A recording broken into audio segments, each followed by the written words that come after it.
Interview রুমের সুদীপাকে দেখে চমকে যায় সূর্য সেনগুপ্ত। হ্যাঁ বন্ধুরা, অনুরাগের ছোঁয়া ধারাবাহিকতার আগামী পর্বে আমরা ঠিক এমনটাই দেখতে চলেছি। বিস্তারিত পুরো ভিডিওটিতে যাবার আগে আপু আপনার কাছে আমার একটি অনুরোধ, আপনি যদি এখনো আমার চ্যানেলটিকে সাবস্ক্রাইব করে না থাকুন তাহলে আপু প্লিজ প্লিজ প্লিজ এখনই আমার এই ভিডিওটিতে একটি লাইক করে অবশ্যই চ্যানেলটিকে সাবস্ক্রাইব করে দিন।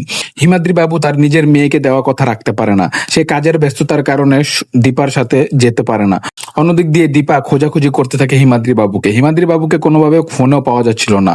কিন্তু সুদীপার সময় অনেক সামনে এসে পড়ে। সুদীপা যখন সময় দেখে এবং দেখতে পারে যে আর বেশিক্ষণ সময় নেই, তার যেভাবে হোক চলে যেতে হবে, তখন সে হিমাদ্রি বাবুকে কোনোভাবে ফোনে পেয়ে যায় বা তার মাসির মাধ্যমে তাকে জানিয়ে দেয় যে তুমি বাবাকে বলে দিও আমি ইন্টারভিউ দিতে চলে যাচ্ছি, আমি ইন্টারভিউ এসে তারপর বাবার খবর নেব, বাবা কেন আমার সাথে গেল না।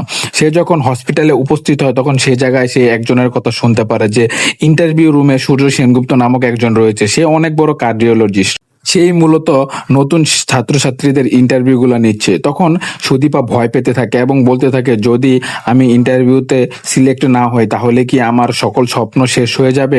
কিন্তু ইন্টারভিউ রুমে ঢুকার পর তো থমকে যায় সুদীপা। সূর্য সেনগুপ্ত আর কোনো কিছু না বলে বলতে থাকে দীপা। একথা শোনার পর মনে হতে থাকে সুদীপার উনি আমাকে কিভাবে চিনে। তখন সূর্য সেনগুপ্ত বলতে থাকে তুমি কে, তুমি তো হুবহু আমার দীপার মতো দেখতে। তখন বলতে থাকে আমি তো দীপা নই, আমার নাম সুদীপা। একথা শোনার পর সূর্য সেনগুপ্ত মনে মনে ভাবতে থাকে এত কিছুর মিল কিভাবে থাকতে পারে, তুমি কি আমার অনেক কাছের একজন লোক।